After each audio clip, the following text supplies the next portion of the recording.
We don't have to be chronologically correct. Sounds good to Right? me. We aren't writing Star Wars or Marvel films. We aren't gonna have to worry about people We aren't beholden to the rules at this review moment. bombing us. We can try, but we're still going to be here. We don't We're get going to paid. keep playing regardless of their reviews. That's right.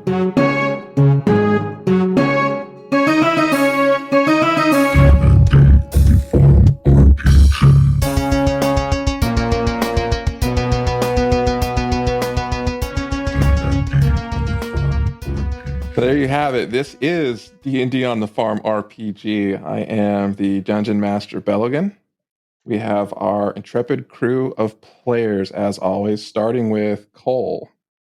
Cole? Sounds. Bueller? Cole? Cuckoo show? Where are you? Cole Hello? is not here tonight.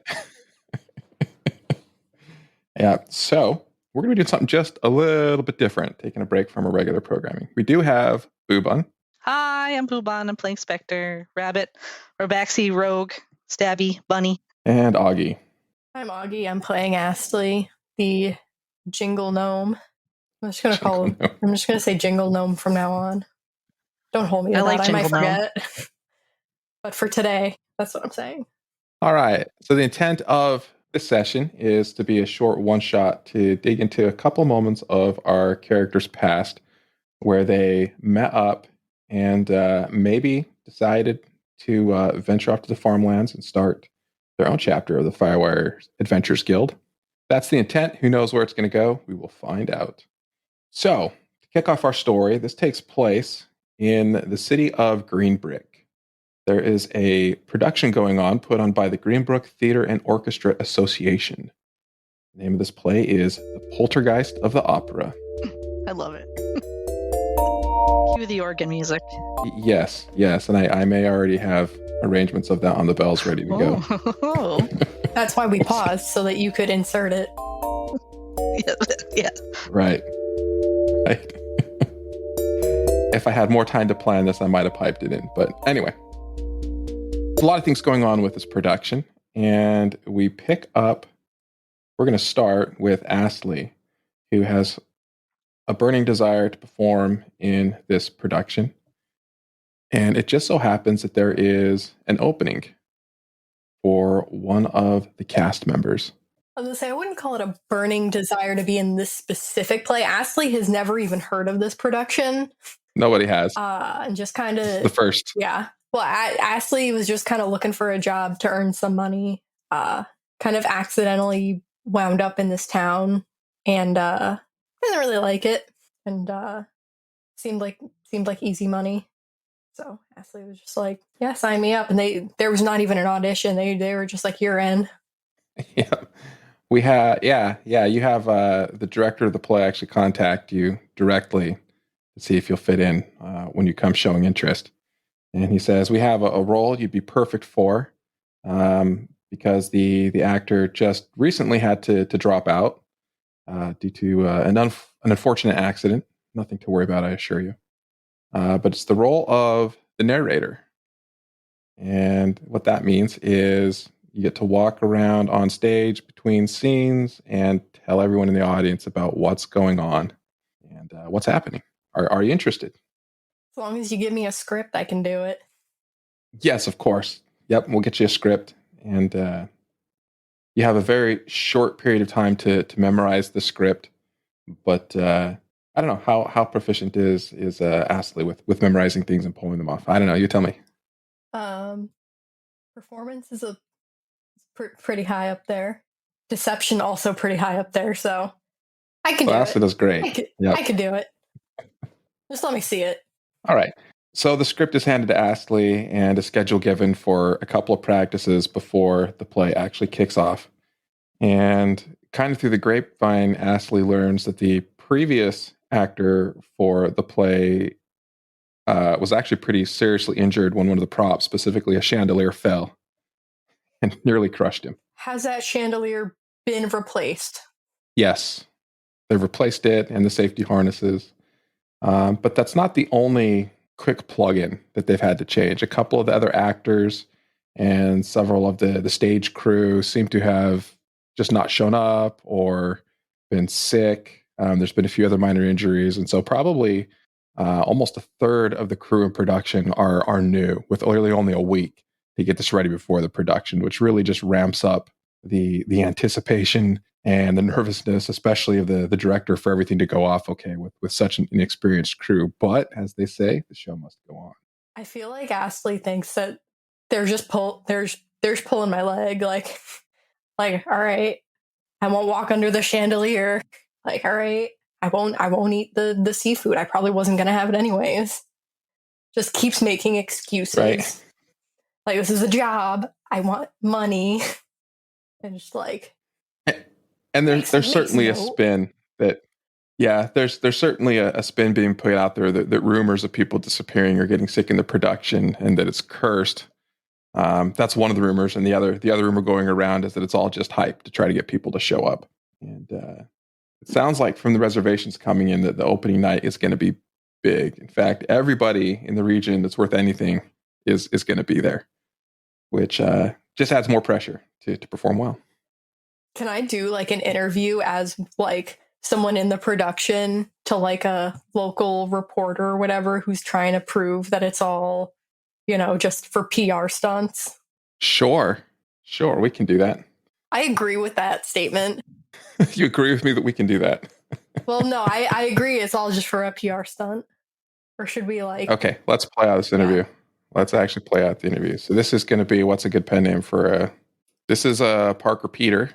You're from the local Green Brick Gazetteer.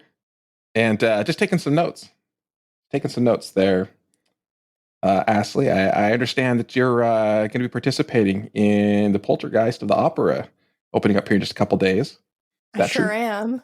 Now, are you one of the original OG crew members, or are you one of the new ones? We've heard rumors there's been lots of new people added on. No, they added me on like 4 days ago.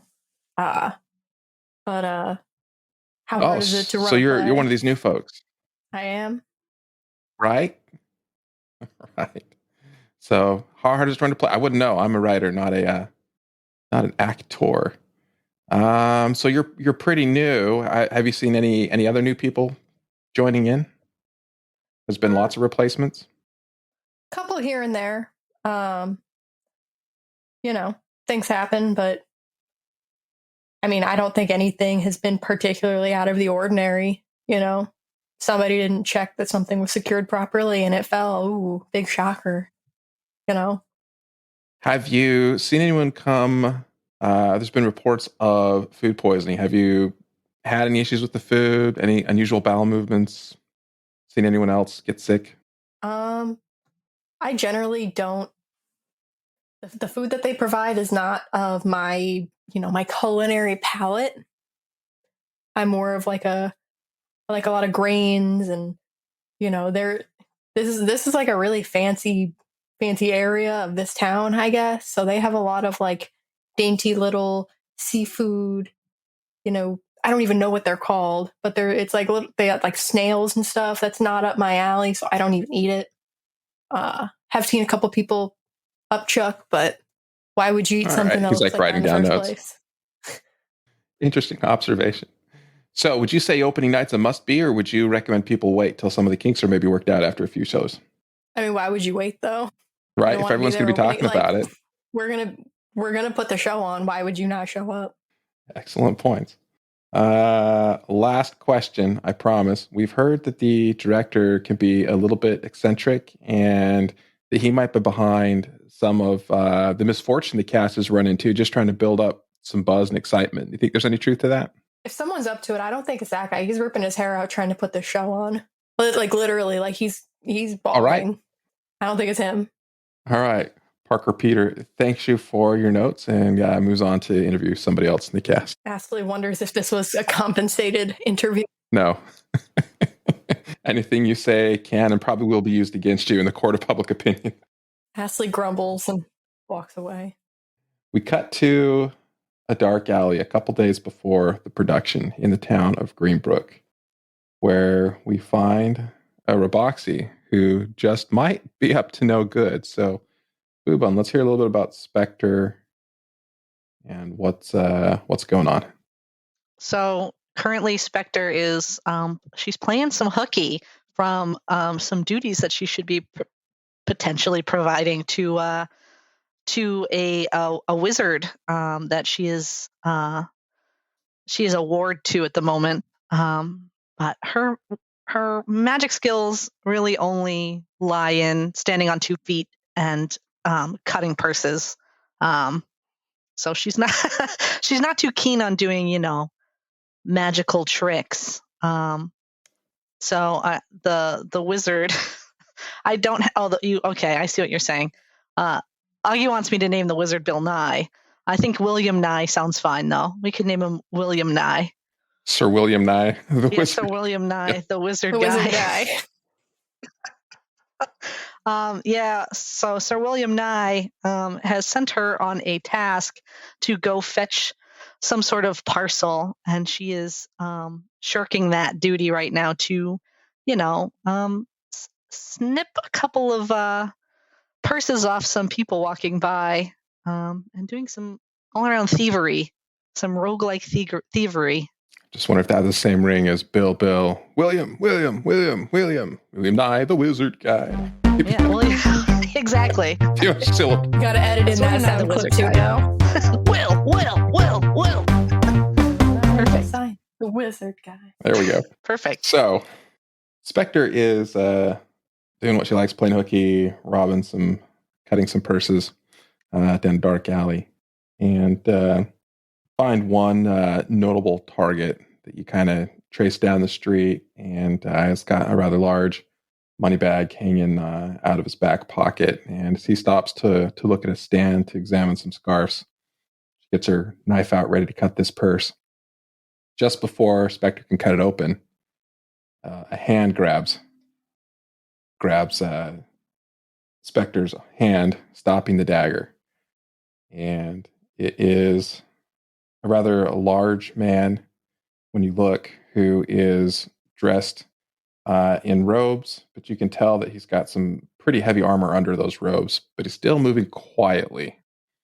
And he looks Spectre in the eye and kind of puts his finger up to his lips, although he's got a face mask on, just kind of like, be quiet, and pulls Spectre over away from this target that she's about to cut the purse of. She looks at this guy and she looks very perplexed and like semi-annoyed. And she whispers, "Did you see the purse on that guy? Who are you and what do you want?" He says, "Actually, I've been watching you for the last hour or two. I can see you've got some skills. How would you like to put those to use for a real score?" You've piqued my interest. Give me some details. I may be interested. He says, "You may be aware of a production in a couple of days starting called The Poltergeist of the Opera. Have you heard about it?" Yeah, is nothing supposed to be cursed? I've been reading the paper, and they seem to think you kind of laughed when you say that. I've never heard it's cursed. No, there's no such thing as curses. Everything that's going on there has been planned, he says. All right. I mean, it sounds like you guys are well organized. What are you guys planning on putting on here? He says, "You don't need to know the details, but here's what I can tell you if you're interested. Show up the night of the play, come to the back door, knock 3 times like this," and he does his secret knock. Do, like that. Okay. He says, "and then you'll be brought in. We'll have you dressed up as we've got an outfit for you as one of the ushers. And you just direct people to their seats. And when the time is right, you'll know. You'll pull out a bag, and the section that you're ushering, you're just going to collect all of their goods. They're going to hand it over, I promise." Sounds a little too good to be true. If it walks like a duck and it quacks like a duck, sometimes a zebra, she says. So, well, I don't really have much to lose, and I am trying to, get my skills up. So I'll give it a shot. Where do I collect my uniform? It says, "Oh, we'll give it to you there when you arrive." Okay. Do I need to give anybody my name or anything? I just show up. You guys know who I am? You know the knock, and right. We'll have someone there looking for you. You'll know who you are. There'll be a couple of you showing up, so don't be alarmed. This is a big job. It's a few hands involved, but you'll get a much better cut than you would from that purse. I guarantee it. Okay. I'll take your word for it. Thieves are known to be very trustworthy people, she says very sarcastically. But I like a fun time, so I'll be there, she says. He says, good. Besides, I have my insurance. We could always turn you in for your burglary here if something goes sideways. I didn't take anything. You didn't see nothing. Oh, yes, I did. And he points to another purse. We already have a few coins and things that you've grabbed. Oh yeah. You don't know where I got this. This could be mine. This is mine. I earn an honest wage, sir, she says. Of course you did. All right, we'll see you at the show. All right, I'll be there with bells on. All right, that's how Spectre learns about the production and why Spectre's going to be there. A couple days later, production's about ready to go on. It turns out that Parker Peter wrote his review in the paper, of which name I can't remember what I said, but that paper went out, and they didn't cast Astley in such a positive light, using the quotes and twisting and making. Astley didn't even read the interview. I'm just going to hear about it. Spectre read it. Spectre read it. But Astley wasn't the only one. Apparently, everyone interviewed, he did something like that too. That guy's a jerk. I'm guessing that Spectre follows up with the assigned knocks and so forth. Oh yes, she shows up at the directed time in the directed place and knocks in the directed way. All right, when Spectre knocks, the door opens, and it's not the same guy that you saw before. It's someone who's dressed. It looks like a younger kid. You can tell by his movements, though. He probably has a similar background to you, that he could be kind of shifty. But he looks young, and he has this list. He looks over it and says, you must be Spectre, right? That's me. The only That's talking rabbit in town. He pulls you in quickly. He kind of directs you over this closet. They find an usher suit that fits you, and then he assigns you to your section, which is, we'll call it 1D. Thinking nothing better. He's like, look, all you got to do when the patrons come in, they're going to have a ticket. Just point them to the right seat. There's only 3 rows. Should be pretty easy to do. And just act like you belong. And I'm assuming you'll know what to do when the time comes, right? They told me I would know what to do when the time comes, but collecting bags, I'm assuming. He points to the uniform, and there's a bag that you have on the side, and he says, usually these are used for picking up trash and garbage after the show that people drop, but tonight they're going to be filled with gold. Okay, and these people are going to be willingly giving us their gold, is what the recruiter said. I don't really believe. What I hear. Okay. That's what I hear. The boss has his way. All right. If that's the information you got, and that's the information I'm given, that's what I'll do. Look, worst case scenario, he doesn't show up. You get paid for being an usher, and you see a good show for a couple hours. It's not that bad of a deal, right? Yeah. Is this a musical? She said. Let me guess. You hate musicals. Yeah, I can't stand it. Everybody's off pitch usually at these things. I don't know. Is this an amateur production? Yeah, we'll see. I say they're professionals. We'll see. All right. Well, I hear half of them are new. I don't know their lines yet. I mean, typical, she says. Actors, she says. All right. Well, I'll take these people money regardless. I'll do my best. All right. Over the next couple of hours, people start filtering into the opera house, and they're showing up. You don't see this from the inside, but on the outside, they're showing up to her red carpet and taking quotes for papers, and coming on in. And as you're told, they have their tickets. These people all look insanely wealthy. You might even recognize a few of them as well-known, wealthy, nobles in the area. And they don't seem to give you second thought, Spectre. All right. Sweet. Backstage, we get back to Astley. The director's kind of huddled everyone up. He goes and he peeks out the curtains. He's like, oh, it's a full house. And he's just a nervous wreck. He's got like 2 hairs left at this point. As he circles up everyone in the cast, and he's pointing to people. He's like, Wiggins, you got your parts down? And Wiggins like, oh, I think so. He's like, what's line 46 on page 42? And he gets it right. luckily. And then he asks, Samantha, have you got your line for this part? And she has it wrong. And he kind of, no, it's this. Down to one hair. What is Astley going to do? Down to one hair. And he asks, Astley, are you ready to go? I think so. Sure. All right. He says, well, you kick off the show, and the first scene, you walk out, and the chandelier that apparently fell on the previous narrator is actually on the ground as part of the production. And the narrator comes out and tells a story about how this opera house is haunted by a poltergeist, and how the magic was lost in the chandelier or something like that. So how do you feel about improv? Do you want to give to break the fourth Ashley's opening lines here? I actually never have seen the Poltergeist of the Opera or the other one. Never seen it, don't know the premise, but I can improv it if you want me to.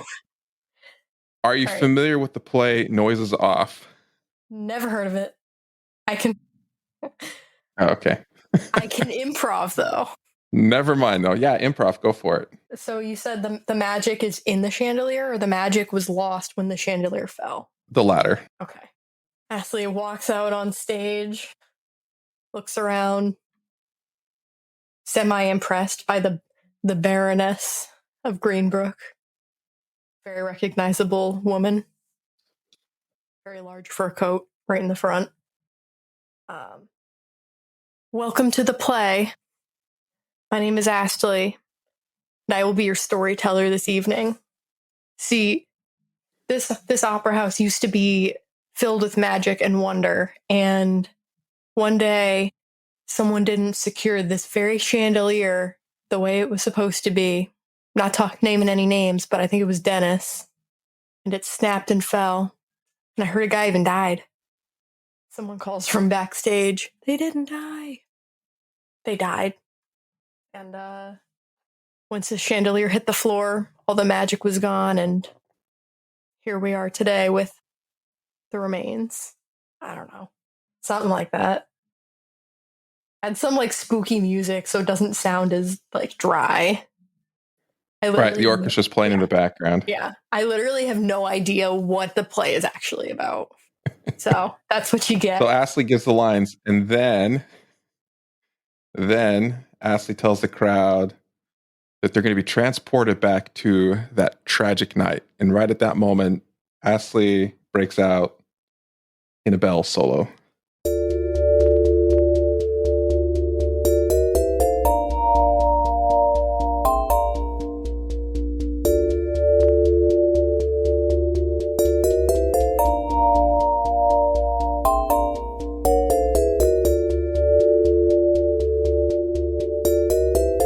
And the chandelier raises up to the ceiling as if jumping to light, and magical cantrips by the production wizards have color sprays spraying out in all directions, dazzling and causing the audience to ooh and ah. Magical transportation as this scene of wreckage comes to life as the narrator not only tells the story of what was happening, but also plays the bell solo. So what's Spectre doing at the same time? What is Spectre doing as the music starts? She's wondering if this is her signal, but she's mostly rolling her eyes at the sheer amount of cantrips going off. She's like, is this all they could afford? She wonders. She hired William Nye, the wizard guy. It certainly would have been a better production. Right. I've seen better tricks than this, she says, and she doesn't even really like magicians that much. So she's waiting for whatever signal. She's looking at the other ushers to see what everybody else is up to, see if anybody's starting to move yet, because she doesn't know what the exact moment, because they said I would know what the moment was, she thinks to herself. So she's just looking around to see if she can't see anybody else like starting to do what they're supposed to be. Okay. All right. Let's get a perception check for Spectre. Ooh, you got it. Perception, always my best roll. I didn't even have to roll for performance. Would you like to? We should have a performance roll. Okay, so that was a 6-6. That was an unnatural 20. God. That was 2 double 20s. You got double 20s. Well, they were 14s Right. No, that become 20s with the bonuses. That become 20s with the bonuses, but they were unnatural 20s. Unnatural Both of them. 20s. But Unnatural 20s. I got a solid 6. So on my perception's always always my crappiest roll. Oh boy. All right. Spectre The Spectre's bored or maybe entertained with this narrator that is doing their best to put on a show. You can tell that Astley hasn't been super well rehearsed. You've been in enough productions and shows yourself to know. But maybe impressed. Maybe Astley's got a future. Filling in as a wizard's apprentice or something at some point. Okay. All right. Well, yeah, this person's got talent, she thinks to herself while she's completely ignoring whatever her duties are. All right. The production continues on. The first act seems to be going fairly well. One of the actors kind of keeps forgetting their lines, and one of the newer ones, and one of the seasoned actors keeps filling in, turning it into more of a comedy than a horror type story than it's supposed to be. But it just basically sets up the story of this opera house and how there was a production going on and how there were mishaps going on, kind of mirroring what happened in reality with the background of the production. And there starts to be a love interest between two characters. And then we hit the point where it's just about time for the intermission, and all the lights cut out. And this is supposed to happen. Astley knows the lights cut out at this point. But then a bright light cracks in the ceiling of the opera house.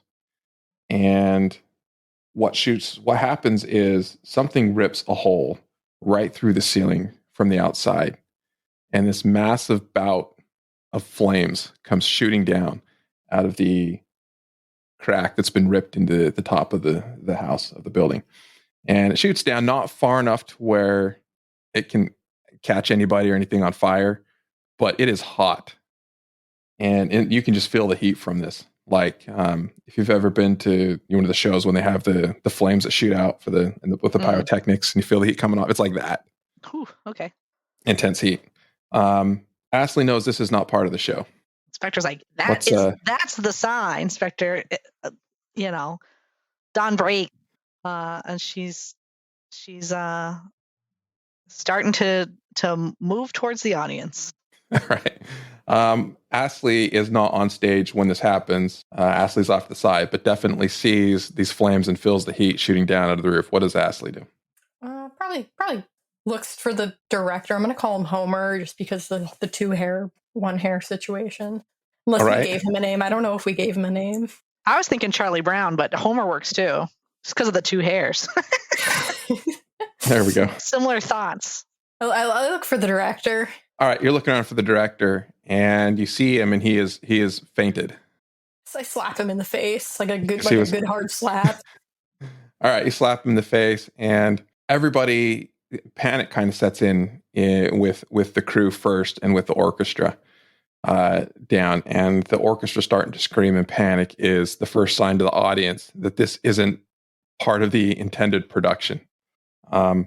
It only takes a moment longer, and the sources of these flames become visible as a large, scaly head at the end of a long neck dips down into the opera house, and you recognize it at once as the head of a dragon. And the dragon's looking around, breathing more flames out of its nostrils as if it's looking for somebody. Astley audience goes out to the stage at this point just because director's useless, everybody's useless, and I don't even know what's going on, really, fully. Let's go out on the stage. Okay, Astley goes on stage, and what Astley sees is everyone in the orchestra has dropped their instruments, is trying to run. A lot of the audience is as well. And they've gotten to the doors, but the doors have been locked. They can't get out. Spectre's like, leave everything behind and be, don't take anything with you. She's trying to she's ignoring the dragon and just starting to pick up the valuables that people have been leaving behind. People starting to drop. Yeah, exactly, because they're trying to run. There's like some fancy opera glasses and purses and things that people have left. Oh yeah, she's shoveling them into her bag. Ashley just starts playing another bell solo because what else am I supposed to do? See if that does anything. All right, let's get a perception check from Ashley as Ashley begins playing the bell solo. A perception or a performance? Perception.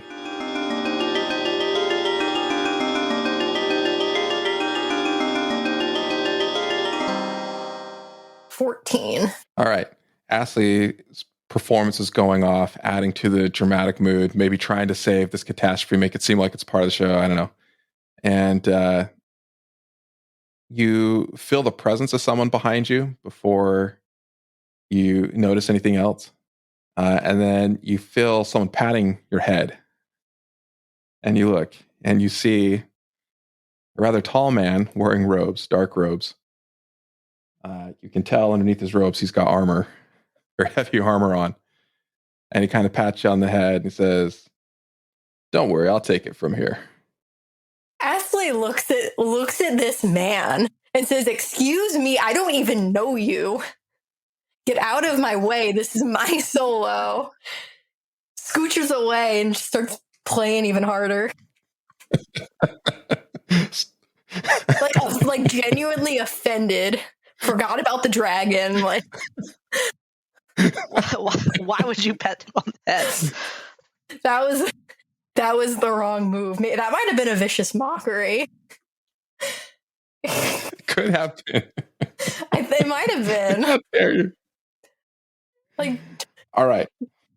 I think it was an accidental vicious mockery. It just kind of came out. An accidental vicious mockery. Yeah. Okay. Call him a Tin Man or all right. something. He kind of. All right. You insult him. You imbue it with magic. He kind of looks at you, and at this point, apparently he wasn't too offended by it. He takes his cloak off and just kind of tosses it on Ashley. Like, hold my coat. And, his armor that he's wearing underneath is extremely shiny. It's like he's wearing some kind of full plate armor. And it's so shiny that the dragon instantly notices and turns and shoots out another hot flash of burning flames right at this guy. And as if expecting it, this guy... Astley prestidigitizes the cloak so it also catches on fire and throws it back at the guy. And continues to play the solo. So angry. You don't mess with the solo. As the flames come down, no. At this point, he's just going to let you play your solo. He's got his own thing to do. The flames come down. He pulls out a shield, and the flames seem to shoot off the shield and don't harm him. And it lasts for a minute, and it kind of catches everyone's attention as they're watching this dragon try to fry this guy on the stage. And some of the other things around the stage and some of the props do catch on fire, including the cloak. Spectre recognizes this guy when she sees him as the one who had originally approached her in the Hired alleyway. her. Okay, yeah. Yep. It's like, oh, it's that guy.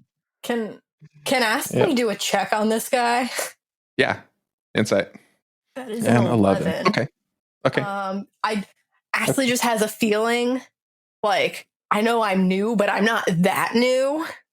Like, obviously this guy's fishy. What's the connection with this dragon? What's going on? Okay.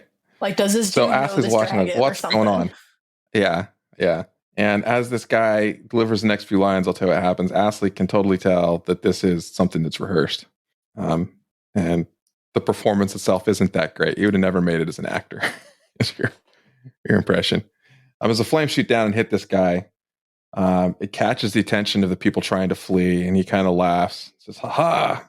This foul beast cannot hurt me."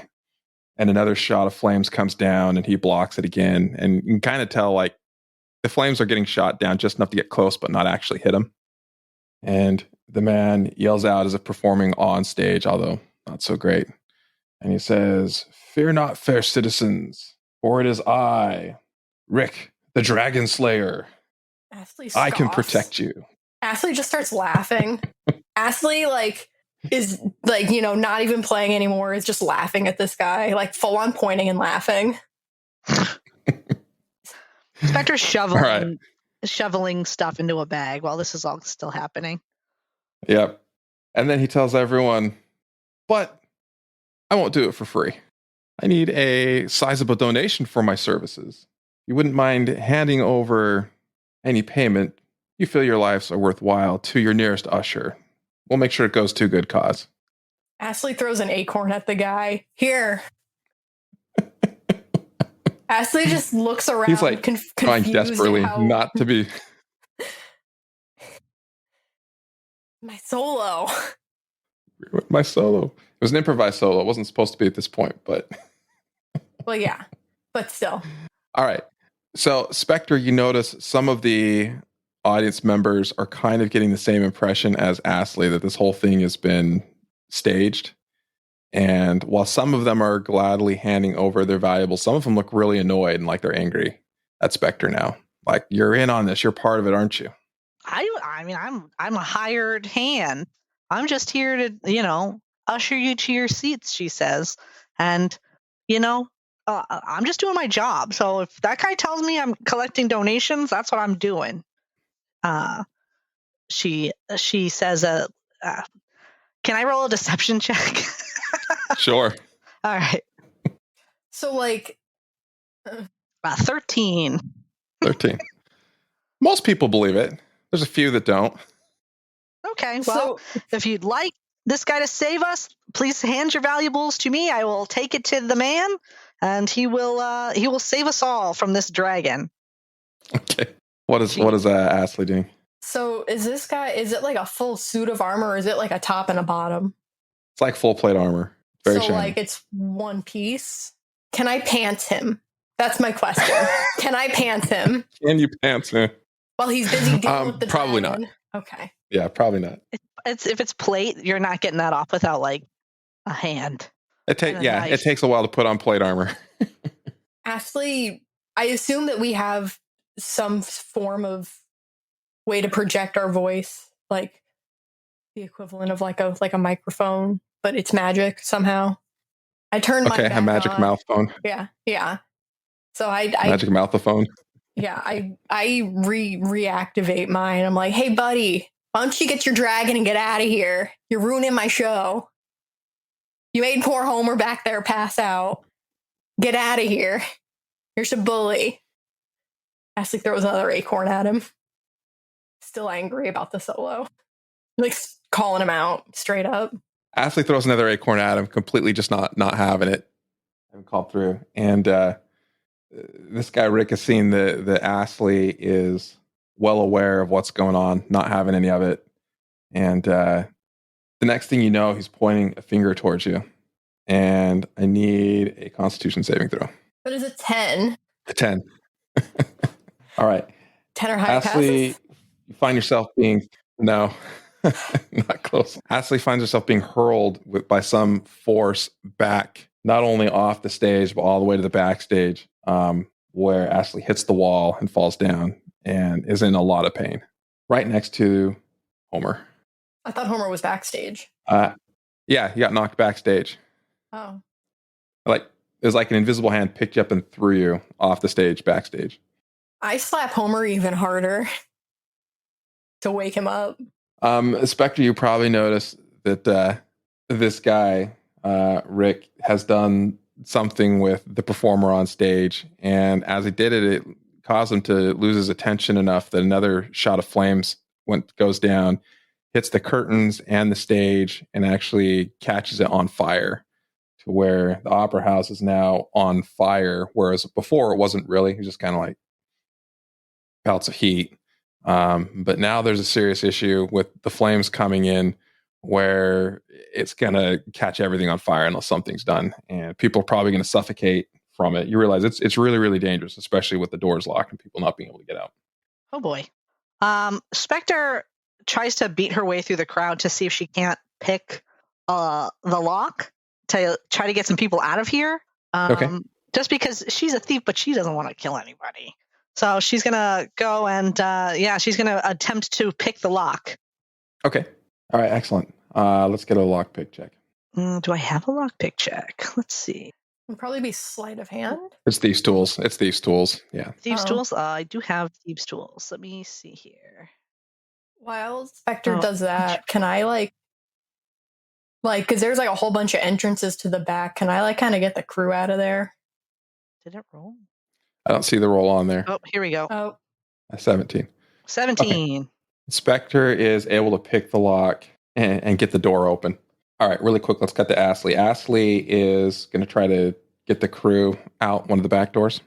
yeah, have somebody grab Homer and just kind of, clearly this situation is less than ideal, and I can't wake up Homer. So, all right. I don't know. So Astley, starts directing crew members. Someone grab Homer. Let's get over to this door this way. And you get over, and the door is locked. But then, as you're trying to open it, you hear a bang on the other side. And then another bang. And the door is kicked open.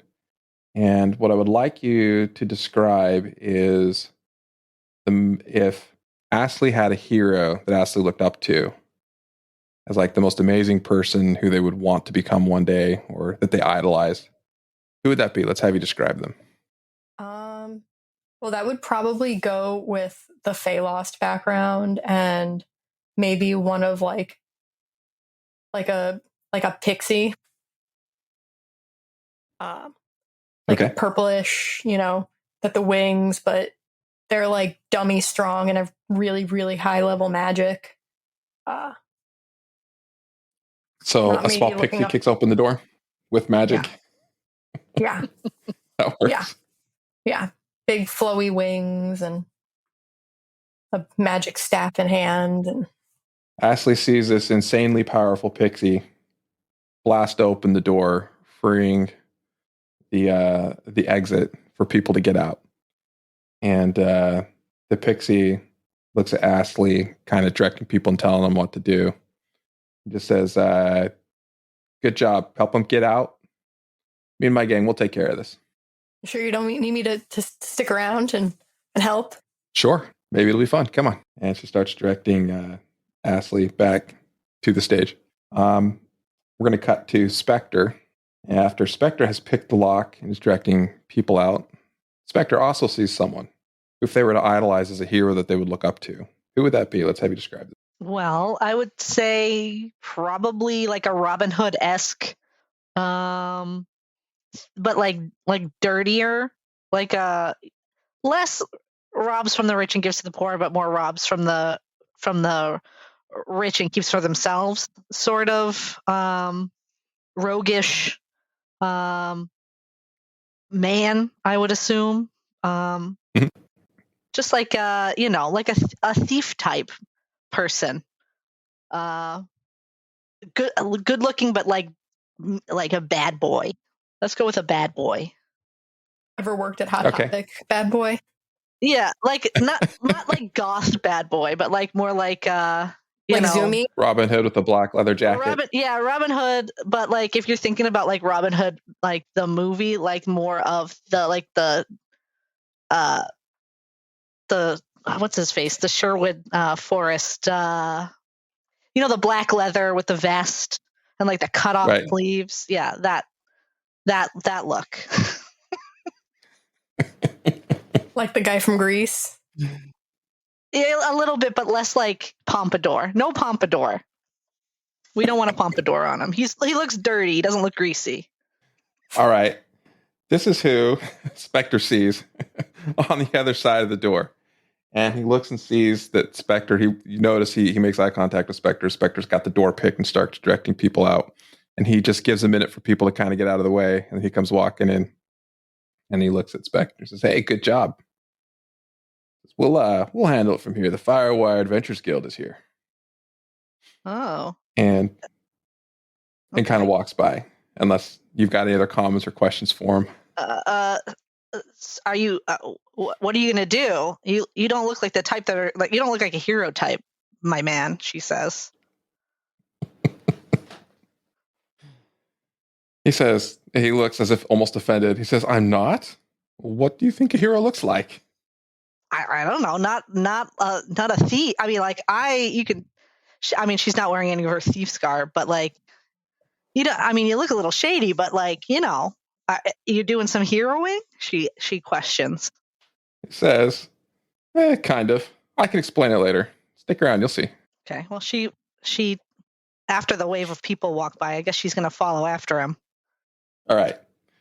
Astley and the sprite come to the stage and get there about the same time that I'm trying to think of the good adverb for our Robin Hood here. The Grease-esque Robin Hood. I would say Without the pompadour.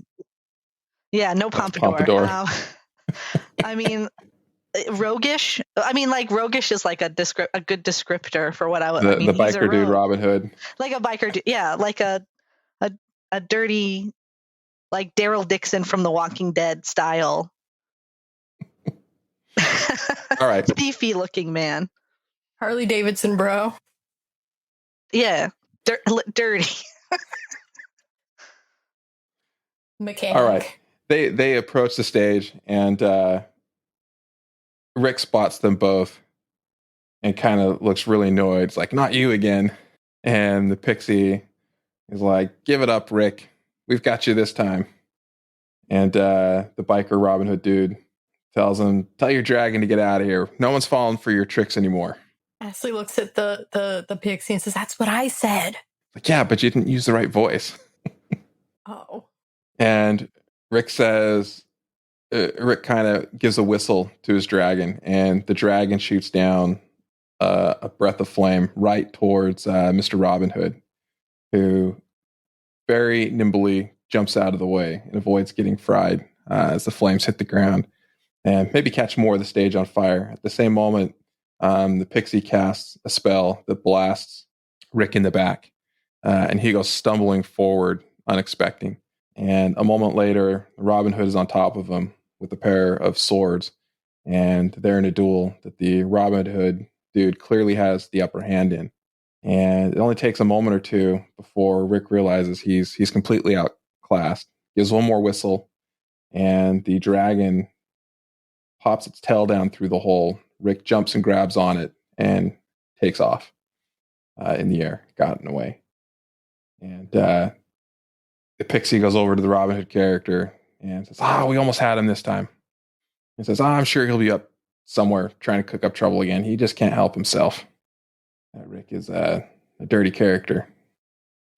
And they have kind of a chat. Apparently, they've been trying to stop this guy for a while.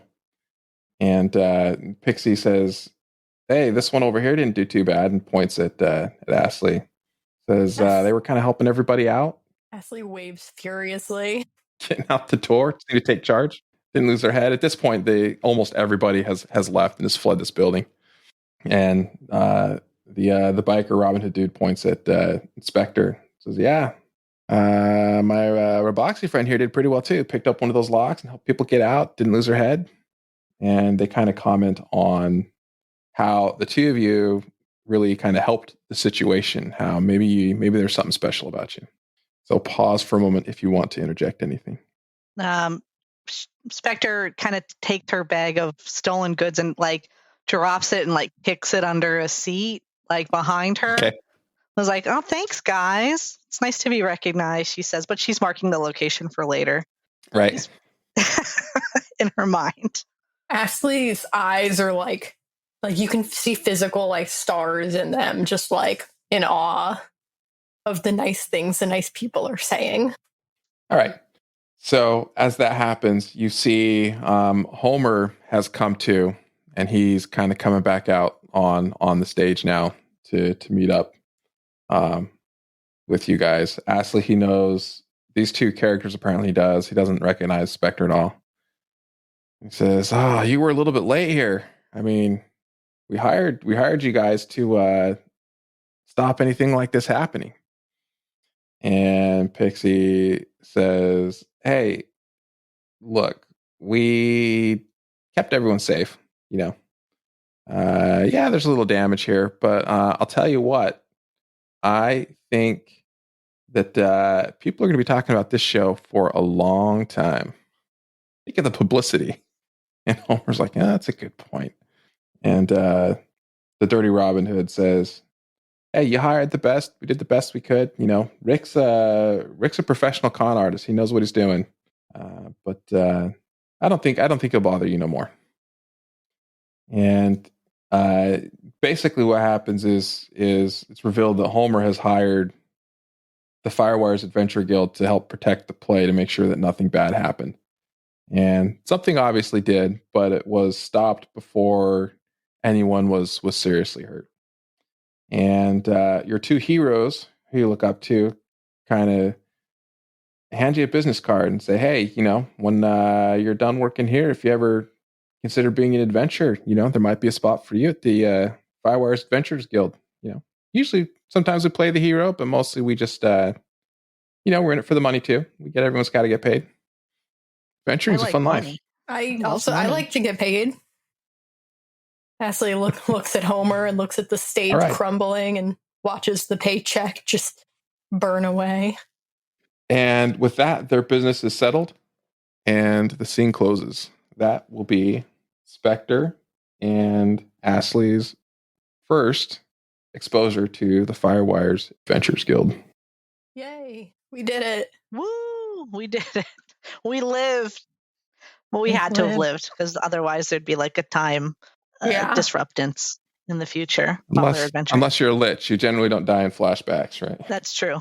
That is true. Haha, Spectre was a lich the whole time. Who knew? Yeah, right.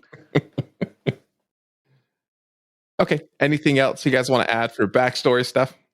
I would say, I think generally Astley does have a pretty good sense of danger, but like when angry or offended, just like that gnomish pride just kind of like overwhelmingly takes over. You won't like Astley when they're angry. Correct. Astley hulks out. Yeah. And cast vicious mockery instead of Hulk smash. Yeah. Astley's secret. Astley's always green. Yeah. Yeah. Always green. Just like, it'll just slip out. It's meant to be just genuine insults, but then it's, a little psychic damage here and there. Every once in a while. We did it. All right. We did do it. All right. With that, I think we can give classic call off to this flashback. Bye. Oh, yeah. Bye. Bye. Cole's not here, so I'll say salut. Say it in a Cole voice. Sell. Bye. Yeah, there you go. Sell. Yeah. So. Sell.